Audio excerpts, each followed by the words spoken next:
આમ આદમી પાર્ટીના ધારાસભ્ય ઉમેશભાઈ મકવાણાના જણાવ્યા અનુસાર તેમના દ્વારા બોટાદમાં શેલ્ટર હોમનું ખાતમુહૂર્ત કરવામાં આવ્યું હતું અને આ શેલ્ટર હોમનું ખાતમુહૂર્ત થયા બાદ હાલમાં બાંધકામ થયે છે અને તેનું લોકાર્પણ કરવાનું હતું।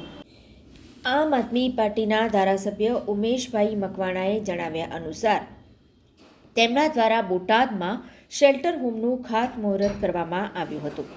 આ શેલ્ટર હોમનું ખાતમુહૂર્ત થયા બાદ હાલમાં બાંધકામ થયું છે અને તેનું લોકાર્પણ કરવાનું હતું, જેથી બોટાદના ધારાસભ્ય ઉમેશભાઈ મકવાણાની સૂચના અનુસાર લોકાર્પણ કરવા માટે આમ આદમી પાર્ટીના કાર્યકરો શેલ્ટર હોમ ખાતે પહોંચ્યા હતા, ત્યારે અચાનક બોટાદ પોલીસ દ્વારા આશરે 15 જેટલા આમ આદમી પાર્ટીના કાર્યકરોની અટકાયત કરવામાં આવી હતી।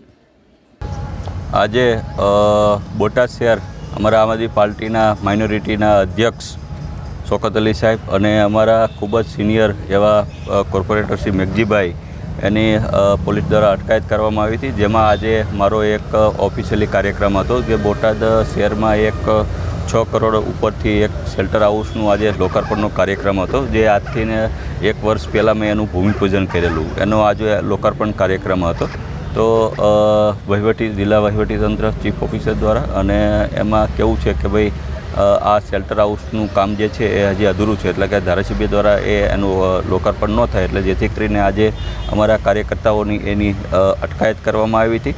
અને હાલ જ અત્યારે હું બોટાદ શહેર પોલીસ સ્ટેશન સાથે મેં વાત કરી, કલેક્ટરશ્રી સાથે વાત કરી કે ભાઈ આવી રીતના જો ધારાસભ્યોને લોકાર્પણ કરતાં તમે અટકાવશો, ખાતમુહૂર્ત કરતાં અટકાવશો તો પછી બોટાદ જિલ્લાની અને બોટાદ શહેરના જે વિકાસના કાર્યો છે તે કોણ કરશે? શું પોલીસ કરવા જઈ રહી છે? પોલીસના હાથે તમે લોકાર્પણ કરાવશો, પોલીસ પૈસા પાડશે, કોણ ગ્રાન્ટ આપશે, કોણ સરકારમાંથી ગ્રાન્ટો લાવશે? બરાબર, તો ધારાસભ્યશ્રીઓને તમે ખાતમુહૂર્ત કરતાં ન અટકાવી શકો, સંવિધાનની વિરુદ્ધ કહેવાય છે। અને એ ધારાસભ્યોને લોકાર્પણ કરતાં પણ ન અટકાવી, કાર્યકર્તાની પણ ન અટકાયત કરવામાં આવવી જોઈએ। તો આમ આદમી પાર્ટી આમને સખત શબ્દોમાં વખોડી રહી છે અને ચોક્કસપણે અમે કદાચ જેલમાં પણ જઈશું, પણ બોટાદ જિલ્લાનો જે વિકાસ કાર્ય જે છે જે એ કોઈ દિવસ અટકવા નહીં દેવી। હજી 1000 કરોડ ઉપરના કામો જે બોટાદ શહેર અને ગામડામાં લાવ્યા છો અને બીજા નવા બજેટમાં પણ મોટા ભાગના બીજા 40 કરોડના કામો જે જોબ નંબરો માનીય સીએમ સાહેબે ફાળવી દીધા છે અને બીજા ઘણા બધા એવા કામો છે જે બોટાદ શહેર માટે આગામી કરવાના છે। એટલે ચોક્કસપણે વિકાસ જે છે બોટાદ જિલ્લાનો એ ક્યારેય અટકાવવાનો નથી અને કોઈ પણ આમાં તંત્ર કે પોલીસ એની ધરપકડ કરવામાં આવે, મારી કરવામાં, એનો અમે ખૂબ જ એની નિંદા પણ કરીએ છીએ। ખાસ કરીને આજે ધરપકડ થઈ એ શરત ચૂકતી થઈ છે કે બીજો રાગદ્વેષ? ના, આમ જોઈએ તો હવે ભારતીય જનતા પાર્ટી એને ખ્યાલ આવી ગયો છે કે હું એક વિપક્ષનો ધારાસભ્ય છું અને વિપક્ષનો ધારાસભ્ય હોવા છતાં પણ તમે જોયું છે કે બોટાદ શહેરની અંદર 250 કરોડના રોડ, રસ્તા, પાણી, ગટરના કામો કરી ચૂક્યો છે 1 વર્ષમાં અને ગામડામાં પણ 700-800 કરોડના કામો કરી ચૂક્યો છે અને બીજા પણ આયોજનમાં ઘણા બધા કરોડના કામો છે।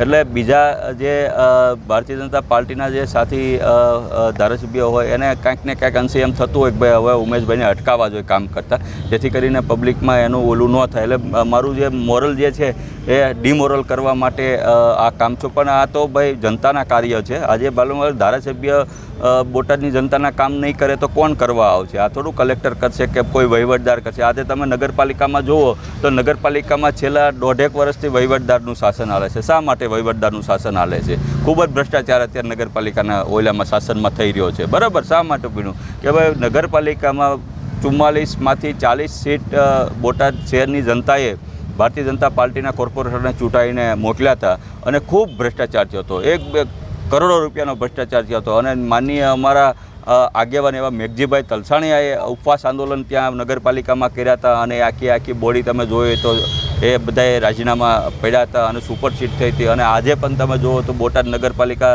છેલ્લા 1.5 વર્ષથી ચૂંટાયેલા પ્રતિનિધિ દ્વારા નહીં પણ સરકારના વહીવટદાર નગરપાલિકા ચાલી રહી છે। ખૂબ જ ભ્રષ્ટાચાર થઈ રહ્યો છે બોટાદમાં, રોડ, રસ્તા હોય, ગટર હોય, ટૂંકમાં સરકારના મળતિયાઓ અધિકારીઓને અહીંયા વહીવટ સોંપી અને લોકોના પરસેવાના, બોટાદ શહેરના ટેક્સના, પ્રજાના પૈસાનું મતલબ ગટર પાણીમાં ભ્રષ્ટાચાર કરી અને એ ટૂંકમાં ખૂબ મોટા ભ્રષ્ટાચાર થઈ રહ્યો છે। જ્યારે એને અટકાવવામાં આવ્યું છે નગરપાલિકા ચીફ ઓફિસર, તમે જોયું છે કે મેં સરકારમાં લેખિત રજૂઆત કરી હતી. આજે બોટાદ નગરપાલિકાના ચીફ ઓફિસર ઉપર પણ આજે તપાસ અત્યારે ભ્રષ્ટાચારની ચાલુ કરી દીધી છે. એટલે કે આ બધા જે ભ્રષ્ટાચારી અધિકારીઓ જે છે એની આ ભારતીય જનતા પાર્ટીના નેતાઓ સાથે મિલીભગત કરી અને બોટાદ શહેરમાં વિકાસ કાર્યો અટકાવવા માટેનું આ એક કાવતરું છે. કેટલા કાર્યકરોની અટકાયત કરવામાં આવી? અમારા ઓછામાં ઓછા 10-15 કાર્યકર્તાઓની અટકાયત કરવામાં આવી હતી અને હાલ અત્યારે જોઈએ તો એ હવે ઉપર વાત કરી અને એનું જે કાંઈ લીગલ પ્રોસેસ થશે એ અમે છોડાઈ લઈશું. આ બાબતે આમ આદમી પાર્ટીના ધારાસભ્ય ઉમેશભાઈ મકવાણા દ્વારા બોટાદ પોલીસ સ્ટેશને રૂબરૂ જઈને સમગ્ર ઘટનાની હકીકત જાણ્યા બાદ તેઓએ ભાજપ પક્ષ ઉપર આક્ષેપ કર્યા કે બોટાદના વિકાસના કામોમાં મોટા પાયે ભ્રષ્ટાચાર થાય છે, તેને બંધ કરવાને બદલે એક ધારાસભ્યને લોકાર્પણ કરતા અટકાવે છે તેવા પણ આક્ષેપ કર્યા છે.